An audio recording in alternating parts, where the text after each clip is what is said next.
All right, we are officially live. Welcome to System.Debug. I am one of your very many hosts, RJ. I'm here with the lovely Megan Broadkey. It's right there. Hello. Being lovely, as always. And BJ might join us. Brian James might join us in a little bit. Not sure if he is or not, but that's okay. Either way. And today, here on System.Debug, we are going to talk about the importance, and this is kind of in the soft skill range, we're going to talk about the importance of bringing the group together and doing things like lunch and learns, account lunches, things in that vein, right? And how you can do a wonderful job of knowledge sharing using these tools and several other tools at your disposal. So right here's where the bump would be. It's like Dude, you're supposed to say tonight on System.Debug. I don't do it that tonight on System.Debug. I don't do that part. Really. Okay. Now, okay. I'm sorry. All right. So I really want to point out here, just in case anybody that is on my team here is watching. Hey, Patrick. Yeah, so I just kind of wanted to point out that it was RJ that brought up this topic. It was not me. So yeah, I think that's kind of funny. I brought up studying and I brought up certifications, and you brought up like, do you do like lunch learns or anything like that at your place? And I was like, we do. I actually do something like that. And it was like, whoa. So yeah. Anyway, you can go. Carry on. It's true. It's true. I did bring this topic up. We spitballed a little bit, and I did bring this up. And I brought it up because I just moved to a new client not that long ago, and we've all been at this client, in this particular client, we've all been kind of feeling that something is missing, something's lacking. And we were trying to pinpoint it a couple weeks back.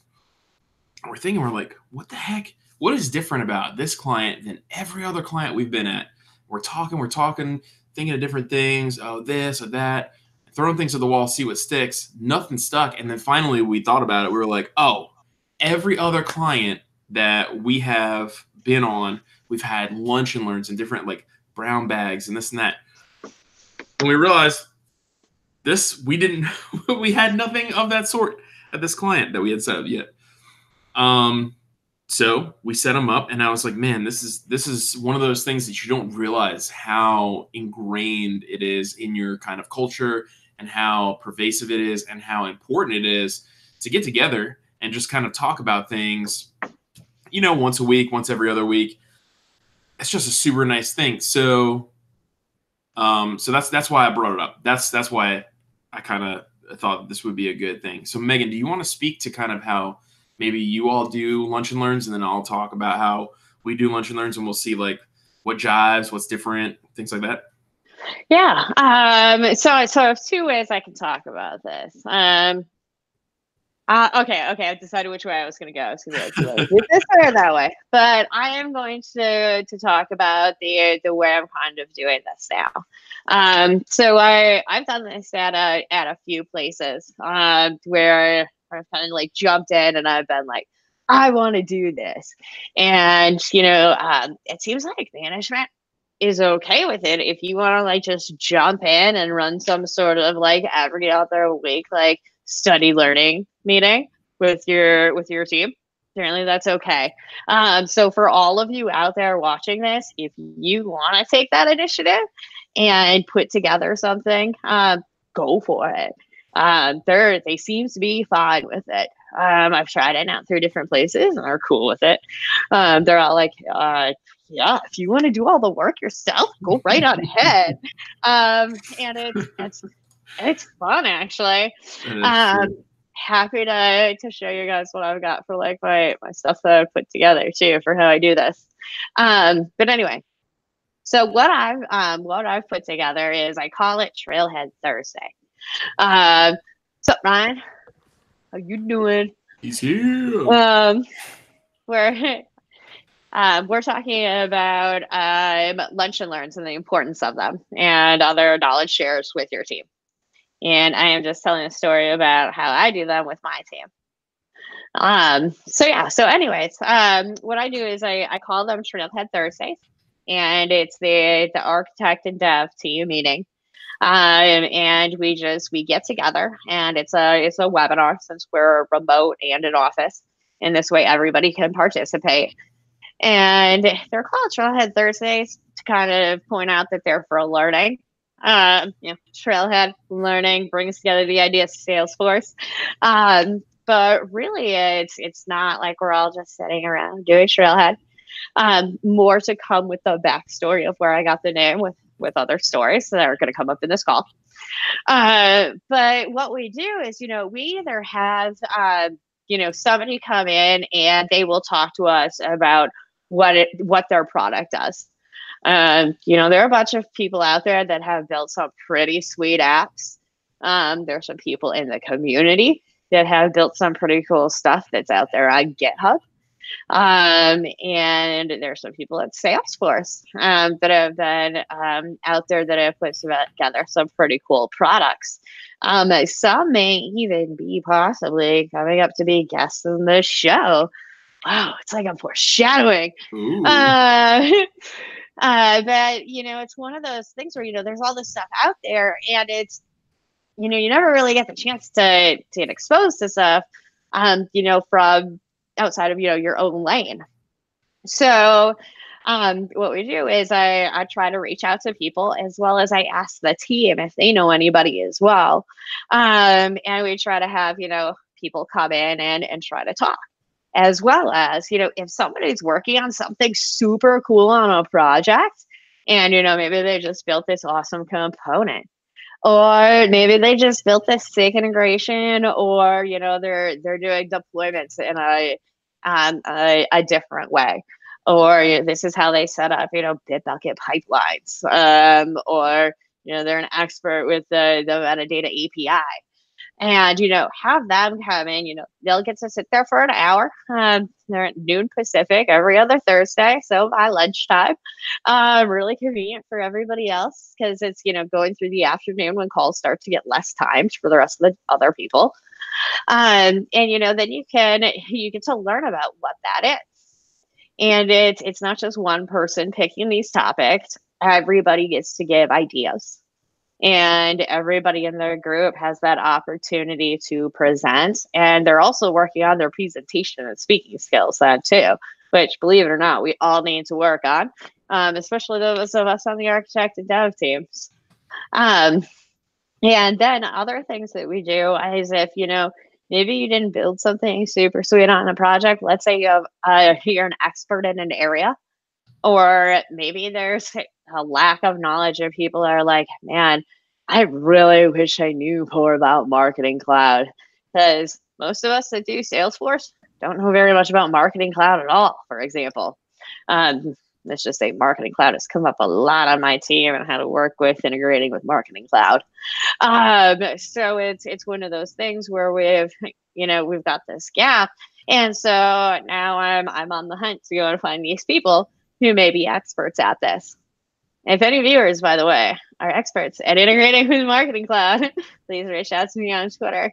And so it's one of those things where it's a great opportunity. We all get together, we meet for this hour, and then, we all get to sit there and we slack about it. We talk about stuff and we chat it up. When we go back and forth, and we've all learned something new. What was really good is we actually had a partner come in this past week. And it was one of those things where they're a Salesforce partner, but they're also one of our partners. And I had found out they were one of our partners, and that we had access to the super awesome, super powered account. And not everybody at the company had a login to this. And it was one of them where, yeah, okay, we all do the partner thing, where everybody's worked with a partner. Partners come in, they do their partner thing, and they teach you this is how you recommend our product. But then you also, after you go through that part, you get to see the cool part of what does the product actually do. And the best part is then you get to go and play with it. And that's usually the coolest part. Because you get to have that hands-on and that conversation to learn. And I've kept rambling. So how do you do the at your company? What about you, Brian? Tell me about what you do. You guys lunch and learn? We actually do. But one, I'd like to. Randy has a question here. For a quick start clients, how do you position lunch and learns post implementation? So after they've kind of, they're done paying the bill. How do you set that up and get that squared away? Is that kind of what you meant, Randy? Or and then I'm looking at what Melissa said. But while we wait for her to clarify, we do a lot of them, but I think one of our biggest issues that we found is just you get started, everybody's really very excited to get going. But then after about a month or two, someone's got a meeting and the executives have people who would normally be very much involved in getting them spun up. Because I get what you're saying, that everybody talks separately. But usually you only have that one or two people who are actually actively organizing these lunch and learns, right? So yourself. Yeah. So when you drop the ball because you're out and about, traversing the world, where do you get into place, like where the company kind of all of a sudden loses focus on the lunch and learns and that kind of stuff? But also, Randy did respond with exactly that is what her question was how do you maintain them once they're, over? I've never had a lunch and learn with a client. Or I don't do that with clients. I do them with my team. I wouldn't know what to say there. Brian, RJ? So I can take a stab at this, right? So Slalom in and of itself doesn't actively enforce like a lunch and learn sort of policy. They're not like, hey, everyone has to do lunch and learns of their client. It's something that just naturally comes up, kind of like I mentioned earlier in this, where we just kind of, I don't know, we just thought about it and we realized that it was something that was missing from our lives, right? So what we do while we're at a client site and when we're with a client, typically we'll extend the lunch and learn as long as it has no proprietary knowledge or any proprietary knowledge sharing. Which, I mean, I can't say that I've been at one that would have anything like that. But as long as that's taken care of, we invite everyone. So anyone who's, let's say I'm at a client site and the team that I'm on, they have a particular interest in, let's say, like React, right? React.js. And they want to learn about it. And we've got a brown bag or a lunch and learn coming up on React. Okay. Hey, come on. So we kind of take everybody with us. And then when we leave, that's kind of the harder part, right? So when we leave, once the engagement is over, and again, this is one of those things where it's like the engagement is kind of never really over. There's just that particular project might be over, or that project might be wrapping up, or we might be handing it off to the associates. But there's always another thing that comes up. But either way, let's pretend that we're gone from this client now forever. We'd probably trim the brown bags or hand off the reins to somebody who's there already. So a good, for instance, again, would be, let's say we do this React one. That's our last one. Everyone comes and loves it. And we say, okay, hey, this is going to be our last lunch and learn here. So we need to find somebody to take over, to take the reins on this and kind of hand this whole thing off to. We'll give you the kind of, not necessarily a roadmap, but kind of the checklist that we've been using. Like we usually order lunch from X, Y, and Z places. They have good relationships with us. They know us here. They know the address. The delivery people know us, things like that, right? And we'll hand all that stuff over to them, maybe some presentation, what you call them, like templates. So PowerPoint templates, any MDX templates, which are like markup slides, things like that. We'll hand all that stuff off to them and then just show them how to run it and let them fly. Does that answer your question? Was it Randy? Randy, yeah. Hopefully that does. But anyway, okay, so let's see what else we got here. Job business. I guess that was the only question, right? Yeah, and as far as our lunch and learns go, they're typically just like real basic JavaScript. I mean, I wouldn't say real basic JavaScript. They're real basic lunch and learns where, we'll either do books where we're kind of like working through different JavaScript books, like the JavaScript Ninja, and we get together and just talk about a specific chapter and discuss like the different principles in it, or fundamentals of ES6, or we're talking about enumeration, or like just any topics that kind of come up in the industry and you just want to talk about them. Oh, one other thing that we is set up for is one of the topics for our Trailhead Thursdays is certifications. So when people get a certification, and if somebody is super excited while they're studying for a certification, but it seems like people always wait until after a certification, in my experience, before they want to do like take a lunch, take the presentation, and do their hour talk on it.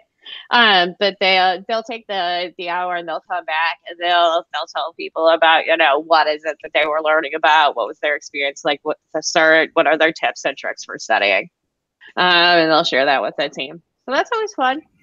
Brian, why are you always laughing? This drives me crazy. I feel like you're laughing at me because you're in the front middle of my screen. Why am I in the front middle of your screen? I don't know, but your head is always the front and center one. You're always the big giant head in the main screen. Honestly, it was because of I was looking at RJ and I was like, his sweater or his shirt really makes me think of Steve from Blue's Clues. Dude, everyone says that. It's really making me happy inside. It's different colors. It's actually like a nice. Yeah, it's like not green and yellow and blue. Yeah. But I was thinking it was blue and white. Yeah. Melissa would like to know how many people are on your team, Megan. So there is 1, 2, 3, 4, 5, 6. There are 6, and then the dev team so there are about 12 of us total across the 4 teams that make up the dev and architect team. Nice. That's not too bad. It's pretty awesome. Yeah. So I guess for comparison and contrast with the two of you, I'll talk a little bit about what we do. And I know that we're not primarily Salesforce kind of practice where I'm at, but what we do is we'll kind of set out and we'll have several several presentations slotted for the upcoming weeks. And so if this is week 1, and whoever's going to be presenting week 1, if they call out, week 2 gets pushed up. So that's our main stage for what goes on, right? And then we always have one of maybe like 3 different places that cater the lunch and learns, which is nice because what do devs love more than free food? It's free stickers, right? Free stickers, free food. And so we'll kind of set the spread about 15 minutes earlier, set up the presentation, make sure everything is running kind of smoothly. We try not to do live demos. I know that they pop up every now and again. We try our best to have the presenter record if they're going to do live demo stuff. So, anything that you're going to try to run like in cloud or whatever, try to take that beforehand. And we suggest this to everyone. Take that beforehand, run through it like 4 or 5 times if you want to do live. Otherwise, try to record it. So run through it, record it, and then just put it up on the screen. That helps in 2 different ways, right? One, it takes a lot of the pressure off of the live demo. And then 2, it also allows the presenter time to kind of pause and speak to a certain piece that maybe they didn't speak to in the video. So if they think of something along the way, like, oh, I recorded this thing, and now I wish I would have spoke to this a little bit more, pause it. Just pause the video and speak to it. So that really kind of, again, alleviates a little bit more pressure. So people are more apt to be confident in front of an audience when they're presenting and they have a video behind them. Also, you get infinite takes on a video pretty much. So if you messed up the first time, just re-record it. Listen to yourself, listen to the audio, watch the video, figure out what you stuttered, and then rewind it back, either record over that or however you feel that it should be done. Maybe splice it, do something. I don't know. but it always makes people feel a lot more comfortable with their presentation too. So that's how everything is kind of set up. We do lunch, everybody eats, we kind of chit chat while we're eating, and then about 15 minutes in, so if it starts at 12:15, we all kind of say, all right, we're at a good point here, start the presentation, and then it goes for the other 45-ish minutes, depending on. So you got 45 minutes to kind of play with, and then wherever you stop, and then we kind of can chat about it. We can do questions and all kinds of things like that. Afterwards, we tend to not necessarily critique, but we just kind of say like, oh, hey, I really liked it because X, Y, Z. Or, hey, maybe next time could you cover this other thing that I thought was missing? And then we give, not always, but I typically give feedback on our Slalom internal network, just because I think it's an appropriate thing to do. I said questions already. What else? Oh, and then we distribute the slides. So whoever's running the lunch and learn at that area. So one person is always designated to run the lunch and learns at that client site. Whoever's running it gets all the stuff, and it distributes it to everyone who wants it. And then that's pretty much it for our lunch and learns. So Randy has a question. It says, how do you balance the declarative versus the developer? How do you focus on one lunch per focus on one per lunch and learn, or do you try to leave it loosey goosey? So personally, we have two separate meetings at Exceed. We have the admin dev meeting, and then we have an admin meeting. Ours has a cool name, and the other one's just called the admin meeting. They don't have Trailhead Thursday in their name, which is kind of sad for them. But that's okay. They're trying. But one thing that you want to keep in mind is both of our meetings are open to both teams. So it's not like we're exclusive and we're saying, oh no, this is only for the devs and arts. You guys can't come here. And they're saying, oh no, only admins, nobody else allowed. Everybody's allowed at both meetings. And if there's a topic of interest, you're welcome to go to either meeting. There are people that attend, some people that are on the admin team, have always attended the dev architect meeting and haven't missed it yet. And it's pretty cool. And, it's just one of those things where if you like the topic or you want to learn about it, or, if you're light on billable hours, it's another place for you to gain knowledge or for you to be able to participate. And, honestly, as a remote employee, in addition to being able to learn and for you to have that opportunity, it's also a great place to be able to connect. You get to ask questions with your team. If when we don't have a partner there, we can go on camera. I think it's weird to go on camera when you got strangers there. I think it's weird to go on camera anyway, but okay. It's one of those where it's different in a meeting. So different in a meeting. But it's one of those opportunities where it's not just where you're learning about Salesforce, you're also learning about each other and you're connecting with each other. And, you're learning about somebody else's skill set. You're learning about somebody else's personality. And, the next project that you work, when they're on your team with them, you're going to have that better connection. You're going to at least know who they are. It's not going to be like, dude, I didn't know who Steve was. Who's Steve? Now it's like, yeah, Steve. Yeah, I know him from the meeting. Steve's the guy that talked about this. Dude, he's super smart. It's one of those things. And so, and it's one of those where like now somebody, you feel better when you say, hey, on Slack, you could now have somebody new to go to with questions. And you've just built that whole new connection. But going back to Randy's thing, yeah, we do have two separate meetings, but they're open to everybody. I think that's fair. I was just actually typing in chat to Randy.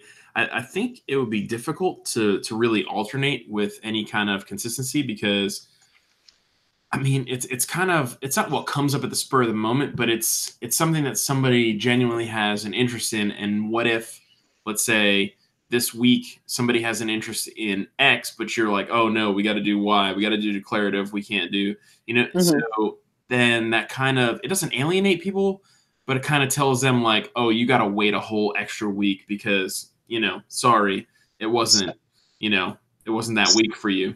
So how far out are your meetings booked? Like, do you plan them that week? Real quick, I do hate to do this, but I do have to jump again real quick. So it was very good seeing everybody. You have a great night. I got to get ready to go. You have a good one. Bye-bye. Thanks, everyone. Take care. So we usually plan at least a week out, sometimes two. It really kind of depends, right? So I'm booked till the start of June right now. Whoa. Like mid-June, actually. Yeah. Yeah, I mean, so I've seen stuff like that happen before. I think our brown bag at Slalom HQ is a bit more popular, just because you're going in front of, for sure, a number of Slalom people, and you kind of get a little bit of visibility and stuff like that too. So little bonuses here and there. But I want to say the brown bags are booked a couple months out. Okay.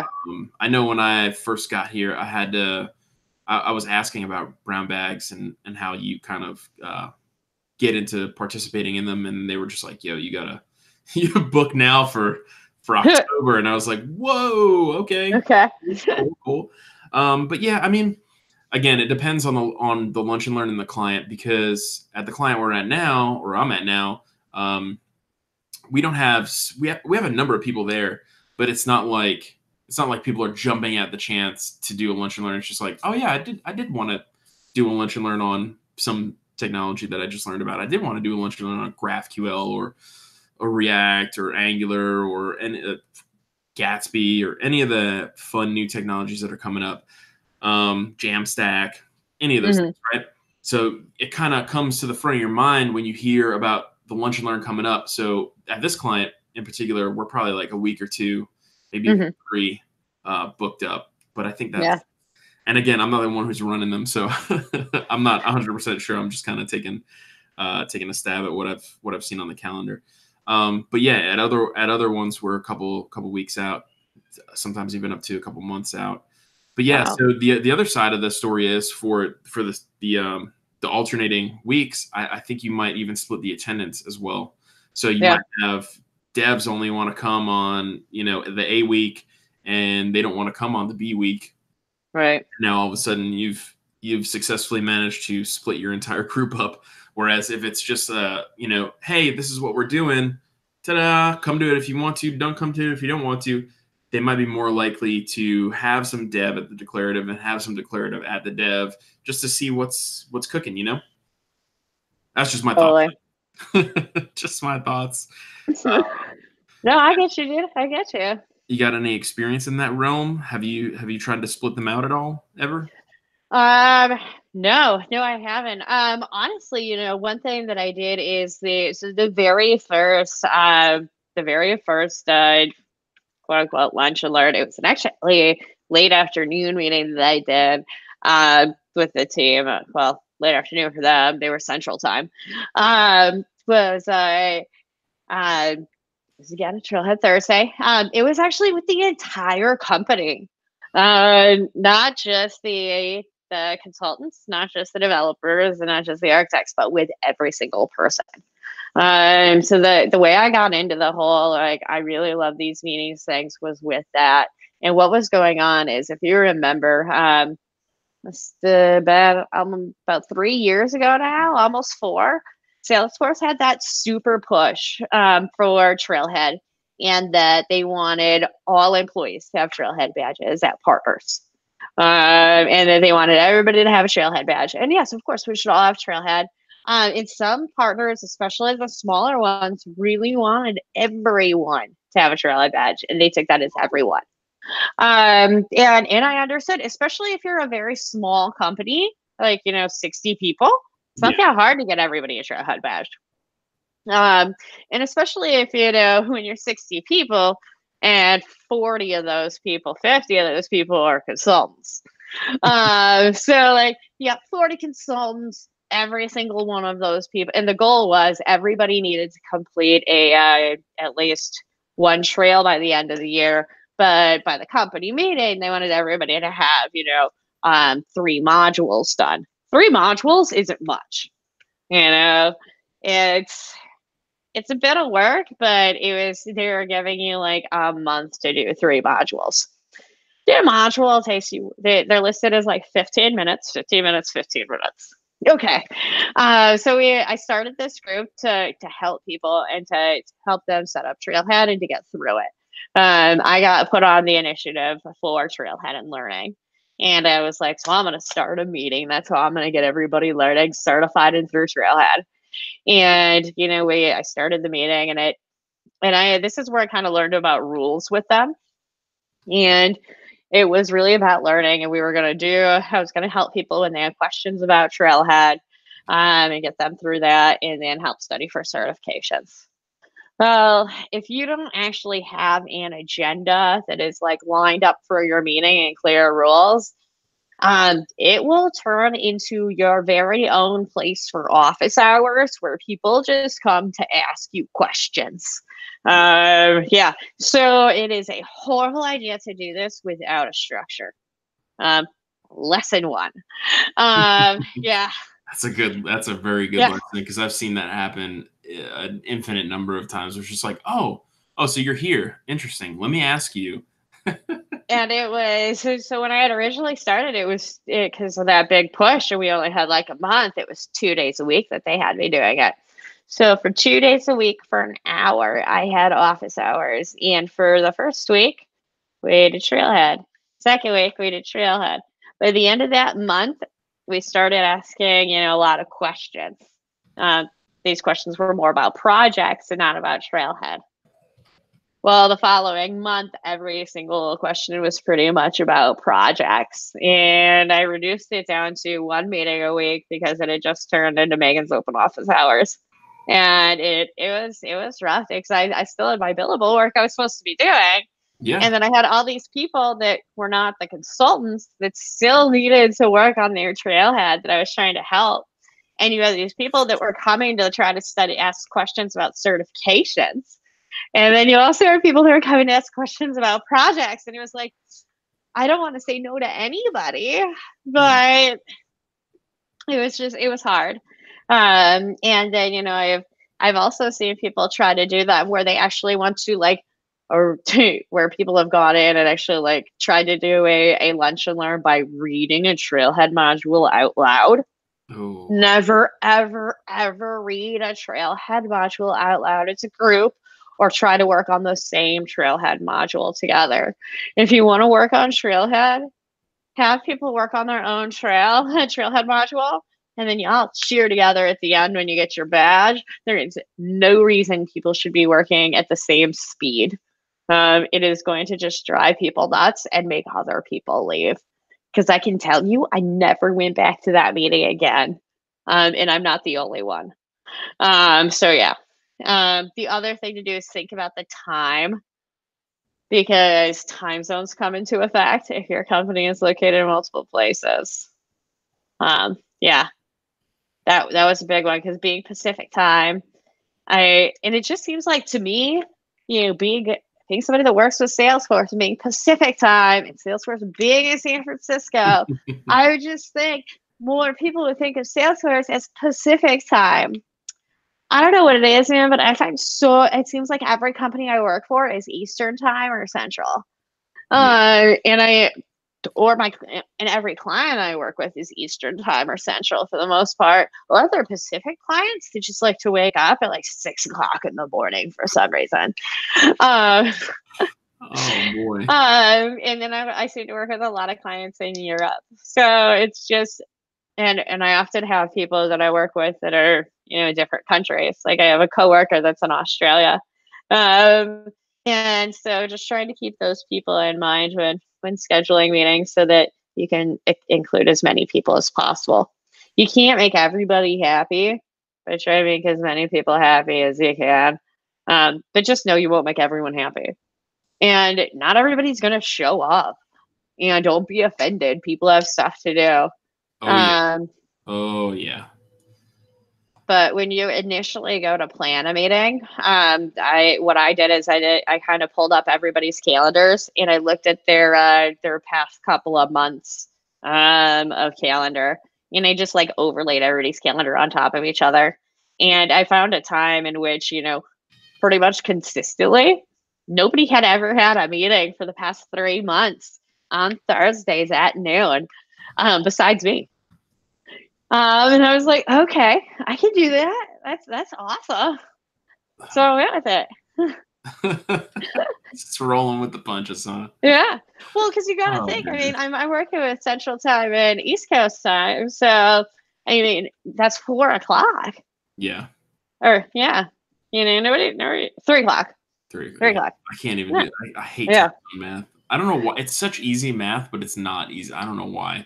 You know, I'm usually better at converting from Pacific to somewhere. When people email me, you know, can you meet between noon and 3 Eastern? I'm like, what the hell is noon and 3?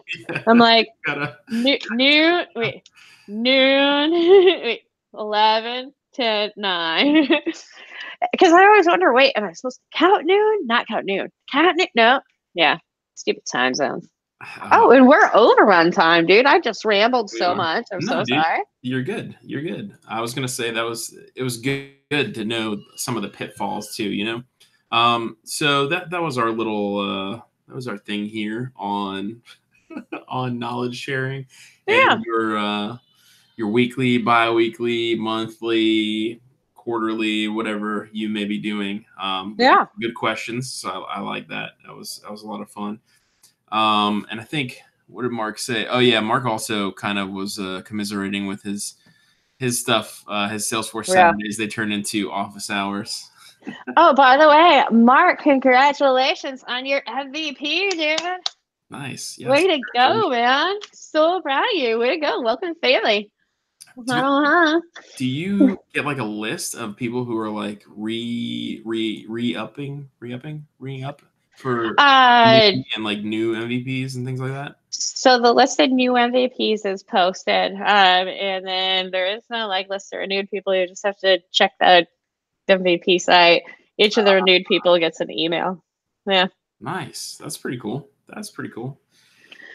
All right, dude. Should we call it? I've got 2% left. Oh man, battery life. Oh goodness. Yeah, let's call it here. So we will see you next time, everybody. If you need to reach out to Brian, who left us, it's at USBrian28. So I'll shout him out first since he's not here to say his name. If you want to talk to Megan, if you got something to share with Megan or ask her, Megan is at Megan SF. Yep, Megan SF on Twitter.